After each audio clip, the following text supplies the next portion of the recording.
to alobaki likambo wana batata ba mama bandeko soki ba texte ezali et que bato bazali ko intérioriser te bolamu ya test. Je crois que le reste ezakaka lukuta oyo tozali komona nele. Comment voulez-vous que moto ya programme à tellement de bosso ya ba caméra alobi c'est Félix Tshisekedi qui a gagné les élections. C'est ce même type qui nous revient aujourd'hui pour nous dire que non, Ezalaki était, Ezalaki Montoumousous. Et ici comment le Messie Azali animé na esprit à manipulation. Vaincre sans périr, c'est triompher aussi sans honneur. Bozali ebele na Bujumbura. Vous allez kolanda biso na Burundi aujourd'hui président il y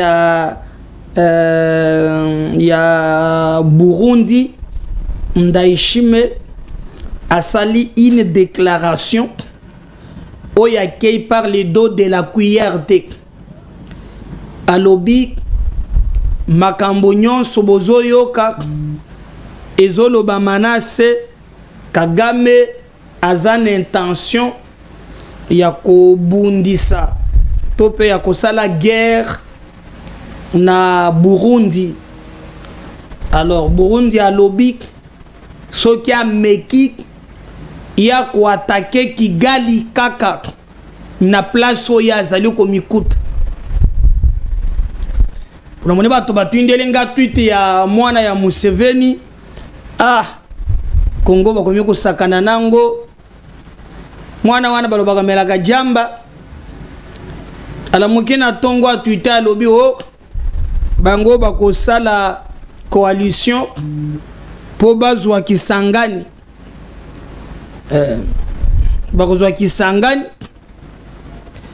Je ne sais pas au même moment que biso tozali na coalition parce que zana coalition moko eza entre Uganda na RDC tozana ko tuzosa la place wana mezambala ya libosote mwana ya Museveni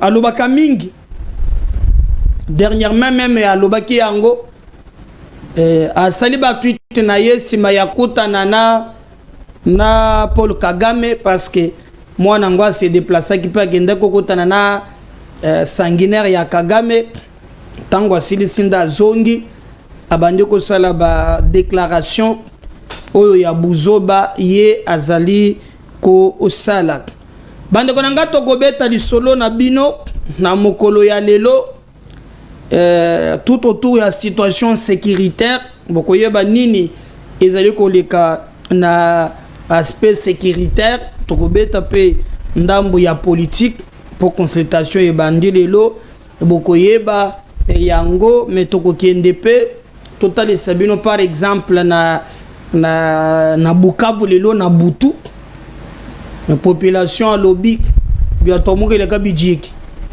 donc électo tozana na besoin ya mungwa mais oyo eleki alors Kagame zobo makabatu Bolandi Justin Bitakwira azali na Uvira.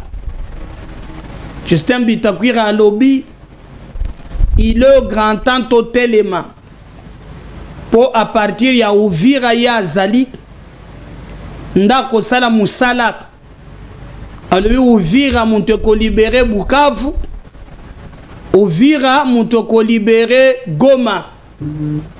Et puis il condamne selon lui ba policier topé ba militaire oyo bazali kokima azali ko s'opposer na bango makasi alobi eloko basali et ali haute trahison ba koki kokima te singela kinde bazala pona kobunda ma promettre Bitakwira Justin alobi koko na ye alobi na ye ke bakoboto la Bukavu bakoboto la Goma pe pona ye Uvira wana ekoki kokweya te Donc wana bitakwira awa tozoloba azali ko se retrouver na ngambo wana.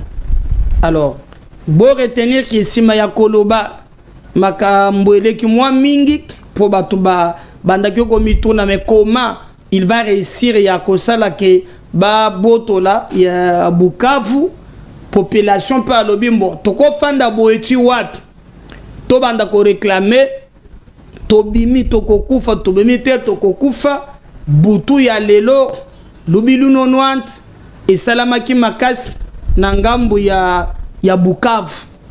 Mais parce que TV za radio te toko la kisabino comment population a longoli kobanga, population a décidé il y a quoi affronter Kagame ye moko alobi non ko fanda boyete et sengeli Kagame akutana na makambo na ye. Alors pona yango nyonso bokolanda yango na émission na biso pe bokoyeba ndenge nini makambo mazali, bien que batindelinga même ordre de mission moko.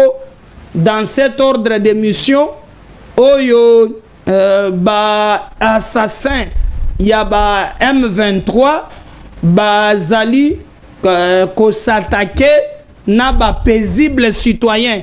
Il y a même des noms oyo bango moko ba classé na lolenge ya baluka ndenge bako sala bango mabembe population alembi alobi. En tout cas ceux qui te fandi kimia et que ça très compliqué, d'où il nous faut vraiment tout ça la manso toko sala pote tobima na cité oyobiso tozali ko mi ikuta. Mais parce que TV za radio te on va aller na technique bomona na Bukavu, je parle lelo na butu ya lelo peuple a senge alobi ekoki il est grand temps bazwa délivrance obozo mona wana eza population oye moko bimi na butu ya lelo balobi non et non et non. Tozolinga su Kagame na mboka na biso te abima bakende ba manifester, mais nous apprenons aussi que non, ils ont massacré aussi Batu Mususu. Ils ont massacré Batu Mususu. Oh, besoin des abutu ya lelo na Bukavu, population a lembi a moni non non non non. Tokotika mboka na biso kende tiwap, babina ba quartier ebele, bazalaki ko revendiquer devant sanguinaire oyo ya Kagame. Donc situation bomoni ezali yango wana sur terrain, mais biso toko zonga vraiment protope sabino plus de détails na mai oyo ezali koya. Alors je vais vous laisser suivre pour l'intégralité ni les kaki na Bukavu comment population abimi ndenge ba sengi ba Rwandais batika mabele na biso pe ndenge pe ba Rwandais ba tombokaki. Mais comme Rossi l'avait dit, le peuple gagne toujours. Notre combat est noble. On suit ça et on va revenir juste après.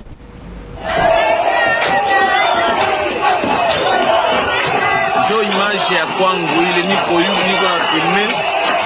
Unaona njo image ile. Njo situation yeko kisa ile. Njo situation ile.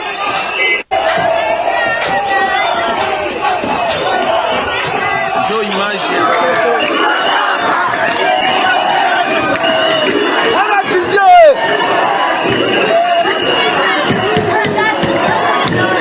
tunataka Kongo yetu, brida tunataka Kongo yetu shie. Kama wataki Kongo olale, shit tuko mbarabara. Kuna bakamata na migulu sasa, jua ntuzoea sana. Oui.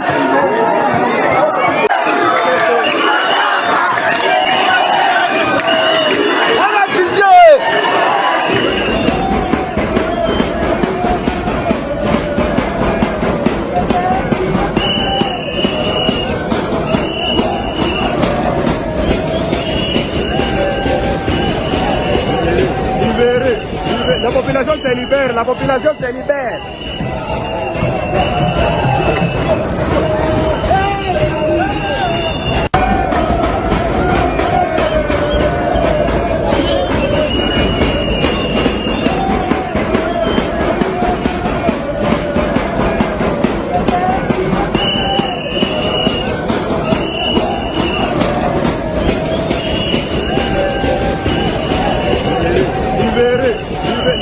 se libère, la population se libère.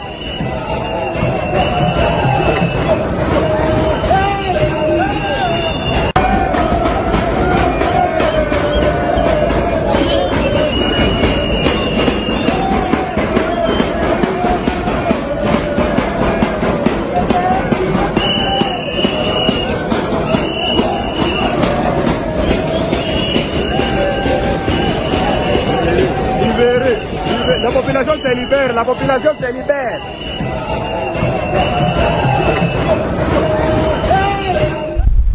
L'Angola comme médiateur, il y a crise. Vous voyez que l'Angola a si à l'obake qui ba contact direct na Kinshasa. Azwa qui peut contact na ba Rwandais pour ba kotana na Angola ba solola.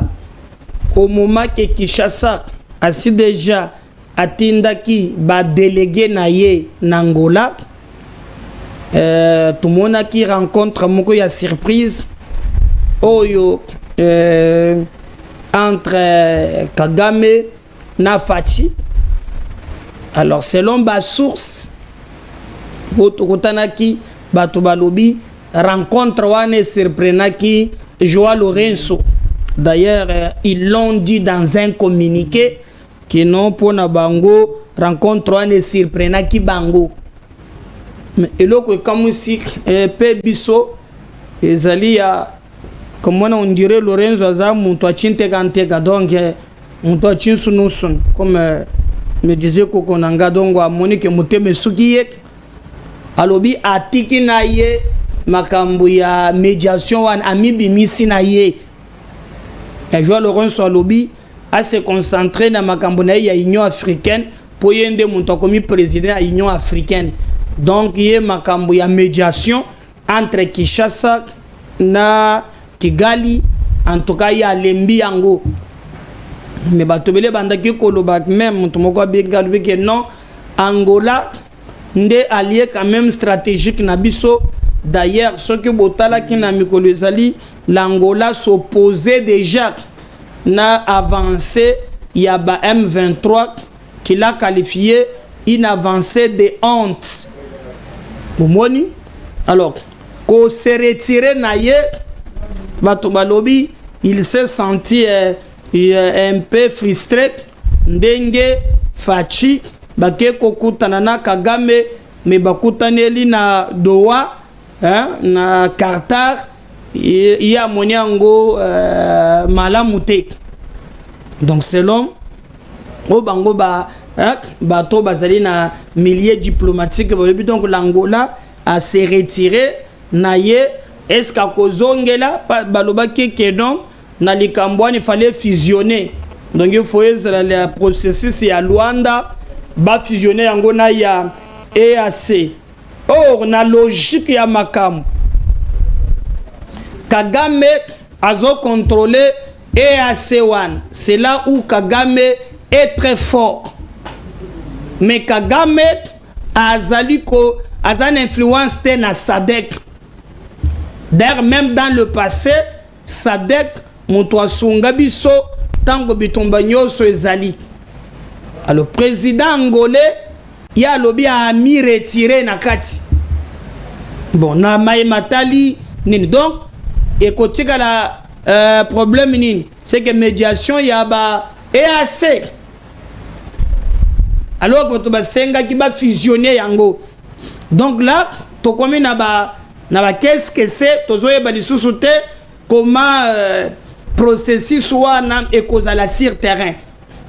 Mais bande konangai molanda ki ba Rwandais bazwa ki walikale armée na biso na ba wazalendo baye na baye biso biloke kabujika no mai frappe moko ya kosakana te ba encercler bango ba bloquer bango.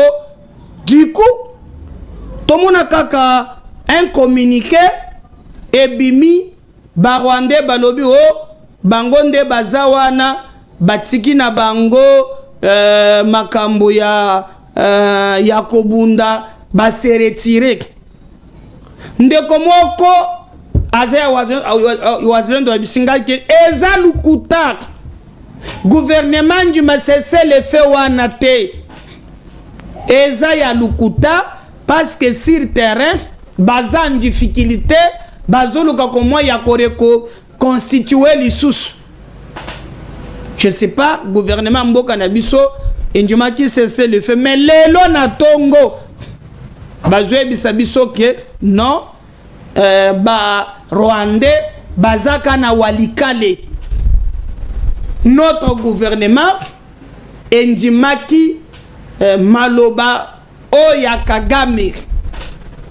D'ailleurs, namona qui même Oya Carter a salué ndenge les deux pays basali communiqué na bango pe basololi. Donc etalisi comment ndenge makambo eza penza clarté. Donc il y a un développement dans le poteau, il y a un goût sur roche. Alors, côté Moussous, gouvernement, d'ailleurs, na émission, nako tchela bino bokoyoka comment porte-parole y armé à lobby, malgré bango ba lobby, on nous dit que Barwande bazaka na walikale. Et d'ailleurs, ce matin, même hélicoptère Mokwaye à Kiti, à Zongi, ils ont fait Niniwana dans le cadre il y a repli stratégique pour basa se sentir que basa asphyxié et que bazalaki encerclé. C'était le moment basila nana bango comme bango basa toujours mayele kunde bakanisaka nde ba prendre ces chiffons qu'ils appellent un communiqué pour qu'on tromper vigilance. Vous voyez? D'ailleurs, on a même vu Kigali qui a salué, communiqué, il y a RDC, en entretemps, ba militaire rwandais, ba tikali kobimana na walika l'été. Et même les informations tozu balobi, bazo la stratégie ndenge dini bakoki ko attaquer nzela mususu. Donc nous pensons que comme des vrais patriotes, notre armée est là qui s'y prête. Surtout ba oyo bazo frapper na ndenge elkolo. Ba baza na ba drone. Musala bosala kikaka jour moko Kagame sengi c'est le fait. Pourquoi bosala kango mikolo nyonso te? Je vais vous laisser suivre armée nabiso basali communiquer. Toza de bonne foi, on croit. D'ailleurs, ministre des Affaires étrangères à lobby, tozo kende parce que nous croyons que il faut to solo là pour trouver ndenge tokozwa paix. Bon, la paix à n'importe quel prix, to yebite, mais au moins to moni yangomi parce que TV radio te, si je parle le même langage na Jedon et Lima, on suit ça, on va revenir juste après. Entre l'État du Qatar, la République démocratique du Congo et la République du Rwanda, du 18 mars 2025, en présence de son Altesse, l'émir du Qatar, Sheikh Tamim bin Hamad Al Thani, son Excellence, le président de la République démocratique du Congo, le président Félix Antoine Tshisekedi Tshilombo, et son Excellence, le président de la République du Rwanda, le président Paul Kagame. Les forces armées de la République démocratique du Congo vont observer avec vigilance le retrait des forces hostiles de Walikale jusqu'à l'est de la ville de la cité de Kibati.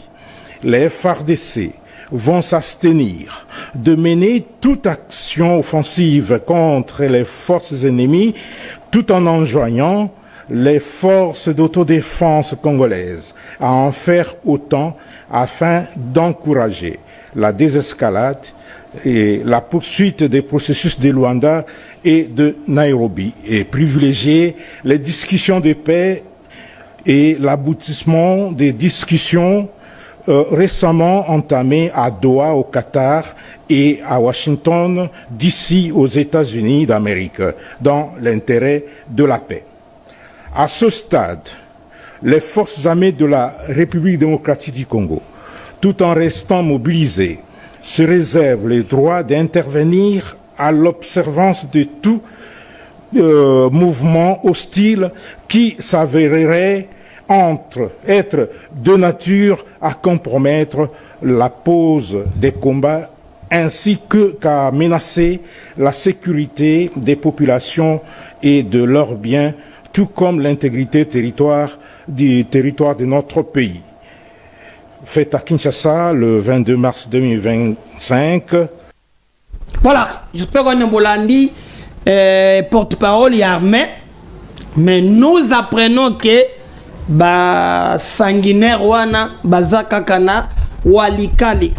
Alors j'ai aimé aussi déplacement, il y a chef d'état-major où il y a se déplacé mais na moni oyo azalaki na je crois na Bukavu soki masunzu na moni ki epe kuna bon na yebite je vais vous laisser suivre chef d'état-major Mbala akitaki na Kisangani basali réunion ya sécurité basololaki. Je crois que à chaque fois qu'il y a des faiblesses nanzela ya commandement oyo peut-être traître, parce que moi j'avais participé dans une réunion na Oya où le président a dit que notre armée ils allaient trahir à l'interne. Alors ce que bateau bazo c'est la réunion one bazaka bazo trahir à l'interne tête basi ba changer bango tope batu moko wan nga na lobi na nga Pacifique aza mabete mais je l'ai vu na Bukavu nga na mona ki na Bukavu. Est-ce que ye kaka wana akomisko na Kisangani bon ye mbinde azana ye mutazo contrôler zone de défense. Bon quand quelqu'un ne fait que tomber ba ville, pourquoi on le maintient? Parce qu'on apprend que ici je n'accuse personne, mais je ne fais que mon analyse. Je comprends rien. Bon, là quand même, chef d'état-major Zanaki Sangani, même Bilongiwana, même Bilongiwana, Kakande Bazar encore sur place, Sololaki, planifier qui est-ce que dose de patriotisme bazana bango, est-ce que bazo comprendre c'est que armée zali ko kolekela comment yoza chef d'état-major, comment yoza gouverneur, comment yoza capitaine, comment mais bamboka na yo ba rwandais bazali kozwa une partie. Le président a déterminé, mais il n'est pas au front. Ensuite, ça, on va revenir juste après. Ensuite, ça. Le lieutenant-général Banza Milambwe Jules, chef d'état-major général du FARDC, est arrivé ce dimanche 23 mars 2025 à Kisangani, chef-lieu de la province de la Tchopo, pour une mission de commandement et de travail. À son arrivée à l'aéroport de Bangoka, il a été accueilli par le commandant de la 3e zone de défense, entouré du commandant de la 32e région militaire, du commissaire provincial de la police nationale congolaise et quelques membres de leurs états-majors respectifs. Il a par la suite présidé la réunion des commandements à l'état-major de la 3e zone de défense. À cette occasion, un briefing sur la situation opérationnelle lui a été présenté par le lieutenant-général Masunzu Pacifique, commandant de la 3e zone de défense. Quelques instructions fermes ont été données par les chefs d'état-major général des FARDC sur la conduite à tenir pendant la guerre. Au cours de cette importante réunion qu'a présidé le chef d'état-major général, il a été question pour l'autorité de donner des instructions fermes aux officiers de l'état-major de la 3e zone de défense sur la situation sécuritaire qui prévaut dans cette partie du territoire, car nous n'avons qu'un seul pays.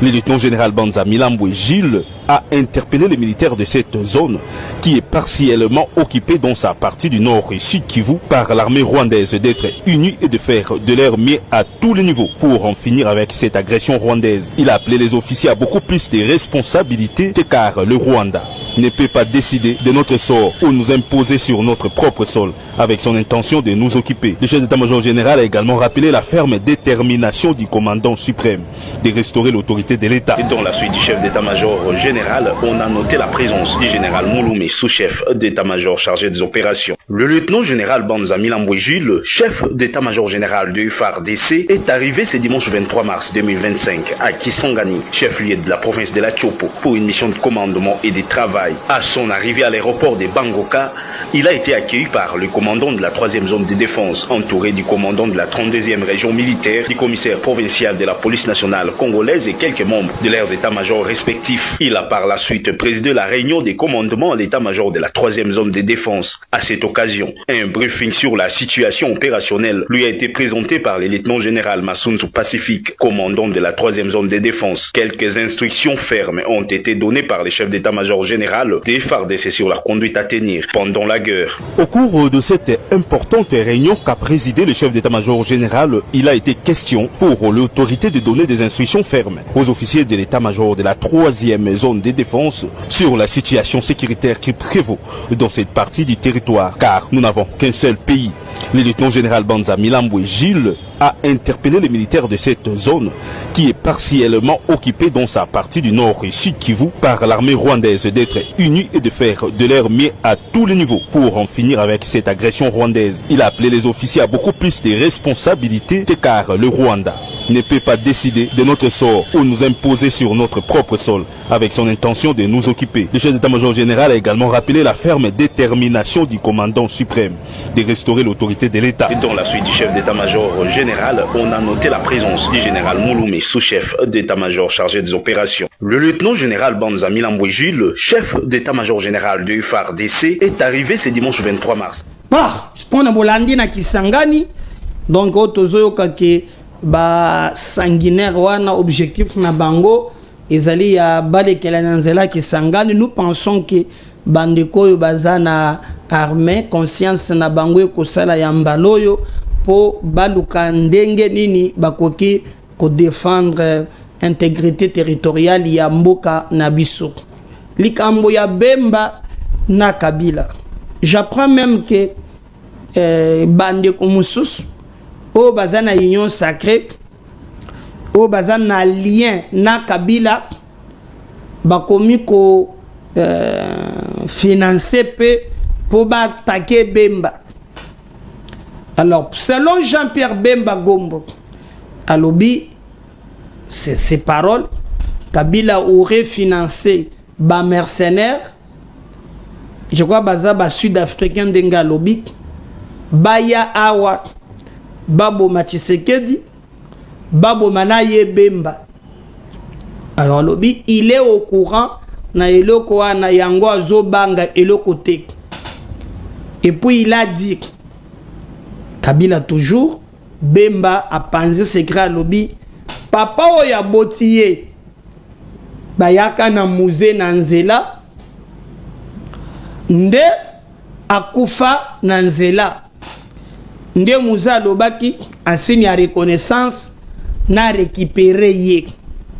Mais en réalité, c'est là que la moine ya musée maloba yangate ya Bemba Jean-Pierre. Alobaki même makambo ya ngoyi mukena. Alors naye kotanga même tweet moko ya kala na tweet wana tomoni ndenge Salomo bazana na kobendana yavambwaza Gedeonga moko na zuluka tweet wana na tangela binope ya kala po mikoloyo tous les caméras voilà nazu yango eza ya Salomo Kalonda. Est-ce que je dois retrouver tweet wana tala eza ipai na yo wana bon pour de l'homme ma finga eza na Bemba na bakabiliste nyons, mais je peux vous lire quand même tweet ya kala mokolo bari jetaki candidature ya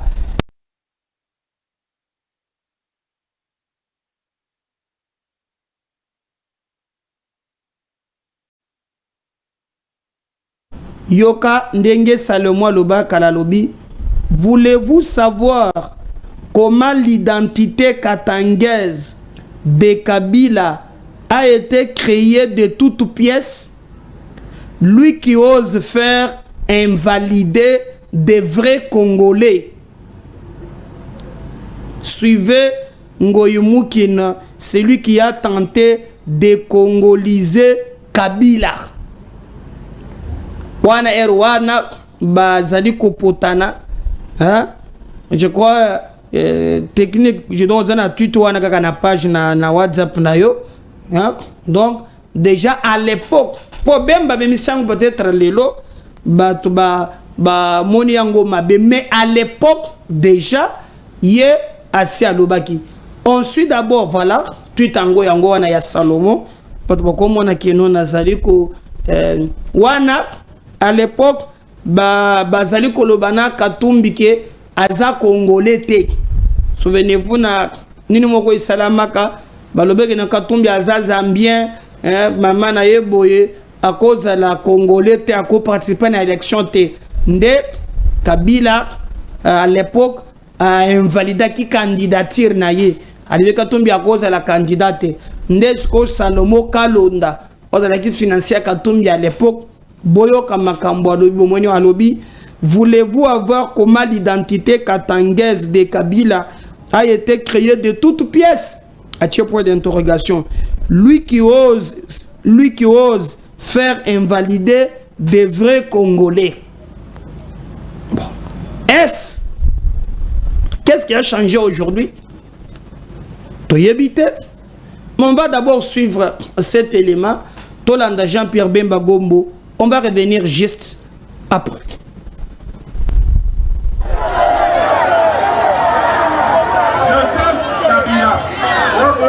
Joseph Kabila. D'abord les Congo na yete wa kota makina ngo.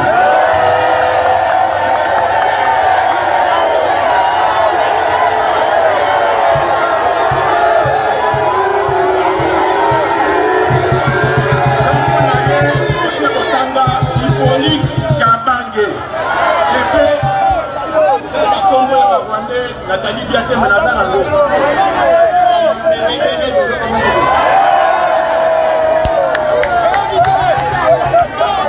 Wabi tata nena mama na ye. Tata na ye azali rwandais akufaki. Na babituma oyo ya Laurent Désiré Kabila. Et bazali kunda ba rébellion contre le président Mobutu. Na cadre ya bituma wana akufaki. Maman na ye azali rwandaise. Je crois sur la possibilité comment on est à la passerie.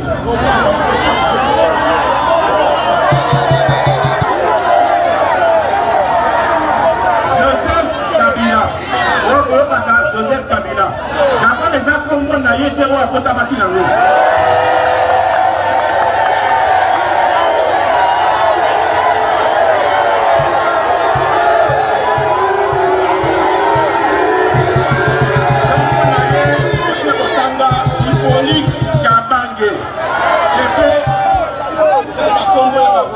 Nathalie Biaté Manazango.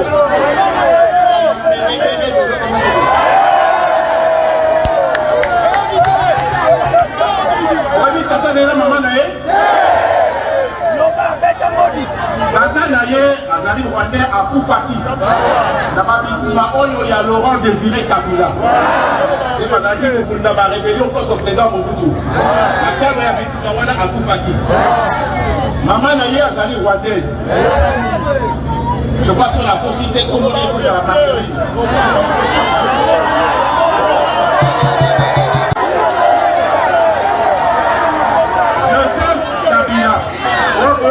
Joseph Kabila. D'abord les Congo na yete wa kota makina ngo.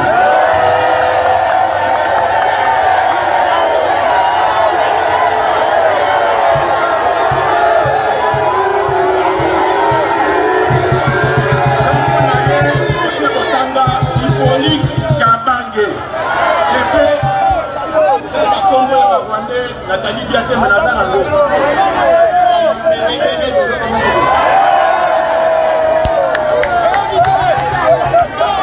Wabi tata nena mama na ye. Tata na ye azali rwandais akufaki. Na babituma oyo ya Laurent Désiré Kabila. Et bazali kunda ba rébellion contre le président Mobutu. Na cadre ya bituma wana akufaki. Maman na ye azali rwandaise. Je crois sur la possibilité comment on est à la passerie.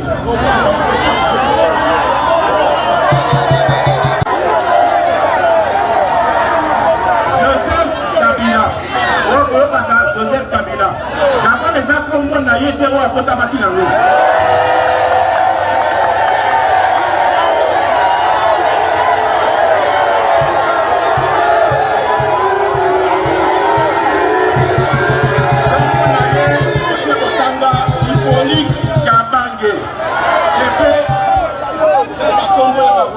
Nathalie Biaté Manazana.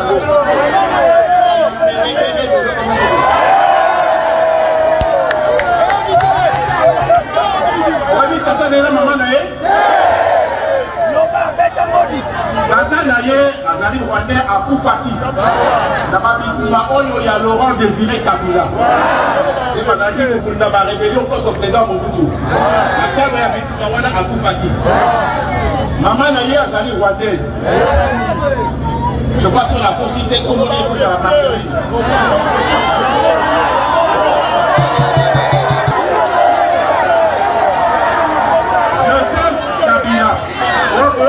Joseph Kabila. D'abord les gens comme on a été au Kotamaki nango.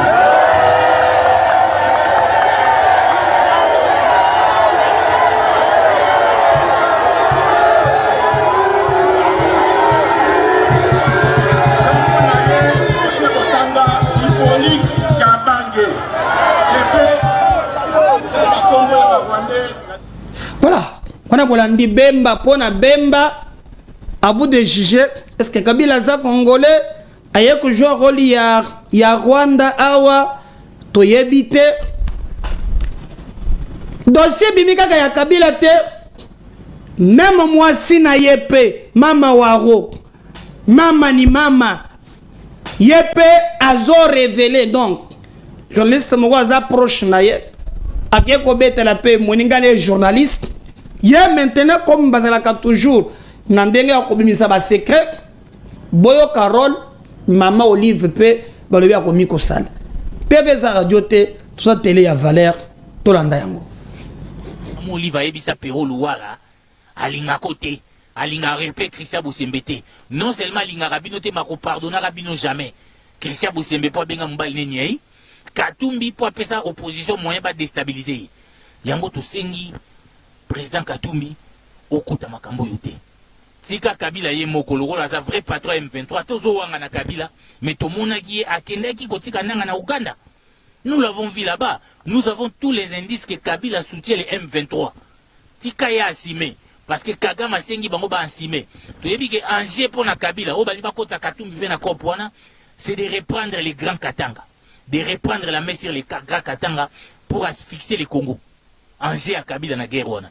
Yango Kagame pas lobby avant na soutenir yo Kabila. Ou qui que ce soit kota na Katanga bo s'afficher. Makambo ndanga eza souté asengi Kabila à s'afficher parce que yé pas à qu'il na communauté internationale. À s'afficher publiquement. Mais Kabila tient à reprendre le contrôle de Katanga. Yango moni bitumba oyo Ngoyi Mulunda maintenant qu'il est parti mener des actions actions insurrectionnelles na Zambie, yango bakangaki bazongisaki na mboka oyo parce que bango batie na mutu na bango na mutu aza na Senko wana. Yango na ko telemela dialogue sous l'égide de la Senko na kozongela wana na mutu batie na Senko wana soki Fulgence Muteba président ya Senko wana baza na même logique que c'est l'ingana le bité que Katanga koko ba présidenté. Mais pensez que le président du Congo doit être obligatoirement katangais parce que Katanga contribue à 90% na richesse mboka na biso, je ne suis pas d'accord avec ça. Yango ba mener mouvement na bango, l'enjeu principal les ali ko reprendre Katanga. Et yango zomo na mutu wana les combats de Fulgence Muteba yango wana que le pouvoir revienne au Katanga. C'est pourquoi pendant les élections, il s'est fait agent de propagande ya Katumbi. Et c'est lui qui a organisé aussi Fulgence Muteba wana, yem ta organiser soi-disant réconciliation Kabila Katumbi et Simba peut bien te. Parce que bande ko mususu kutu bakendeki campagne à Katumbi pour na la tsabino rankaino wana bazwa problème na Maman Olive simplement parce qu'ils sont partis comme journalistes na campagne à Katumbi et liko la tsaki balinga côté bon Katumbi na batuana c'est débarrassé bimana makambo wana papa Katumbi. Maman Olive a ebisa Pero Louara alinga côté alinga répète Christian Boussembete non seulement alinga Rabino te mako pardonna Rabino jamais. Christian Boussembete pas benga mbal nenyei Katumbi pour appeler ça opposition moyen pas déstabiliser. Yango to sengi président Katumbi okuta makambo yote. Tika Kabila ye mokolo la za vrai pas. Voilà. Donc moko ba vérité ezobimaka du jour au jour. Consultation peut nangambo mususu se bandi. Il faut pas former gouvernement d'union nationale. Il faut consulter même Kabila, il faut consulter bato nyonso, babanela ba chef ba institution, premier ministre, président ya Sénat, botala un extrait ndenge bandi lelo. C'est juste quelques secondes, on va revenir parce qu'il fallait bâtir gouvernement yassik. Baye comme on a déjà maman Mbikoudi, baké comme on a bango.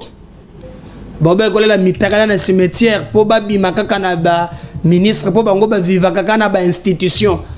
Baké comme on a bango. To mona ki fachi azala ki na komba awa ya makasi.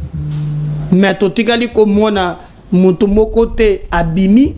D'ailleurs, je vais encourager même Bande Konabiso Oyo Bazali ko organiser le komoko na Belgique. Je vais na kosenga pe ba Congolais musus bazalawana ebele bazalawana ebele cette initiative ezali je vais voir na Bande Konabiso Oyo bazana poto a bazulo kaka kota na ba gouvernement je crois que ezali initiative ya malam Oyo ba Congolais, j'ai même leur affiche que je vais d'ailleurs lire, vous montrer ici. Et je demande tous les Congolais, Ngamedar Kankolongo, nazali ko apporter soutien ngai na likanisiwana, balobi bien que Nyotanza Azamani, l'histoire de la paix, et kozala le 29 mars.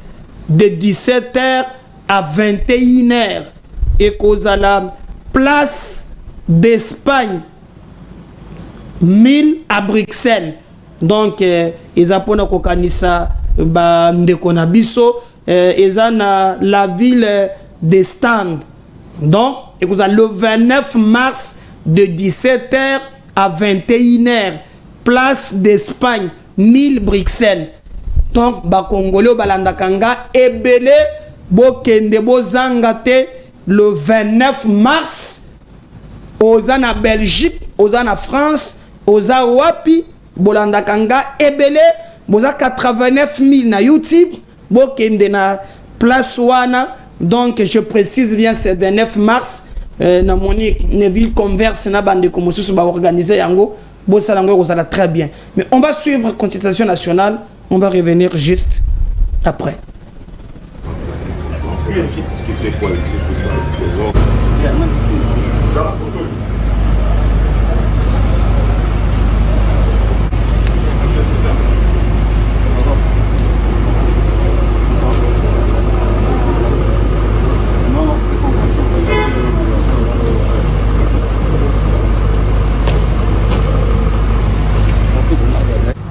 Merci beaucoup, honorable président, pour votre présence. Nous allons échanger comme promis sur un certain nombre de sujets. Après que nos amis de la presse nous ont laissé.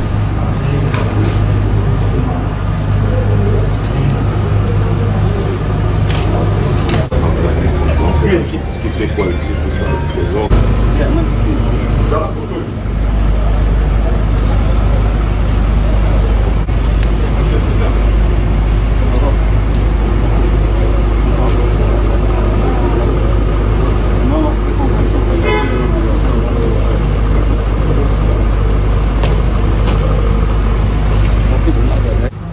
Merci beaucoup, honorable président, pour votre présence.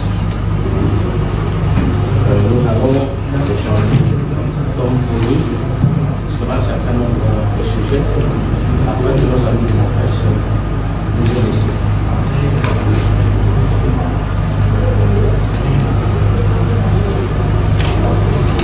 Voilà, on a une consultation. Est-ce que l'opposant Bakoya, Bamoussou Bandagi déjà Koboya, est-ce que Bamoussou Bakobota courage comme d'habitude, Bakende, chef de l'institution, on attend un gouvernement d'union nationale, opposant à Batonyon sur Bakozala Nakati. biso pe toko kende kuna na consultation pour en réalité le gouvernement oyo batu ya valeur bato batikala kikimia awate bazoze la Rwanda aboto la biso mboka mais mokolo ya gouvernement babimi. Fachi doit comprendre qu'il doit avoir une classe politique classable. Oyo ba comprendre les kanisinaye pas des mêmes personnes qui ont dans la politique pour un intérêt personnel. Je vais même ici, ministre et à travail, j'aurais appris que au Kangisi, Ndekomoko Daïlen, au Kangisi Ndekomoko Kaninda. Bon, selon vous, au Benga Kibango na cabinet na yo, ceux qui veulent voir makambo na télévision et c'est peli ça qui yote, mais au Kamati, au Bengi, au Kangi Bango. Alors, ngana ko senga na moment oy, faut botika bandeko wana. Tika bango ministre à travail. On a misale belé ya ko sala. Ba chinois ba konyoko la ba congolais. Makambo asmig ezozela yo. Ba travailleurs beze pe ba libanais bezonyo kwama. Silisana no likambwana. Concentre-toi. Air supplémentaire. Makambo ebele fo sala. Obimisi manzaka na yo na nzoto ya ba Daïlen na kanino kangisi bango. Mosoki ba lobi ba sali yo mabe ngai a yo za muntu afidesek. Ngai ao ba botola nga siège na ngai. Ngai na zone élection.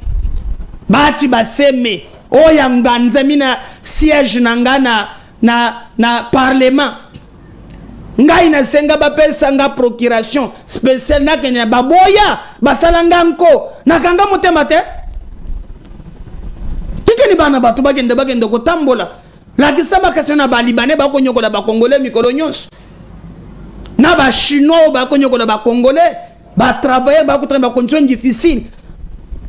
Yo tiki kuna obimisi manzaka. Soki batu ba sali yo mabiyaka na droit de réponse. Si seulement si na yo ki ba lobi ke batu ngo ba ki tina cabinet na yo. C'est pas normal. C'est pas normal. C'est pas normal. Ba salaire ba soda ba lobi e mati ya solo ba psinga e mati soda eza bongo te tinelanga SMS libo touchango double oya 300 a komi na 600 nana video mo illustré nga video mo lobi o ba cheba o ba to a civil ba zo chaka ba soda ze mino pe ba civil soda ba zo to zana bitumba hein to zana bitumba bugendo ko chaka ba soda na biso ba sizemi pourquoi tona bango besoin front hein na muni muninga na bango commandant tomboki bango wana ali o muntu muso moto a cheso ki mi balede ye moka concentré de donc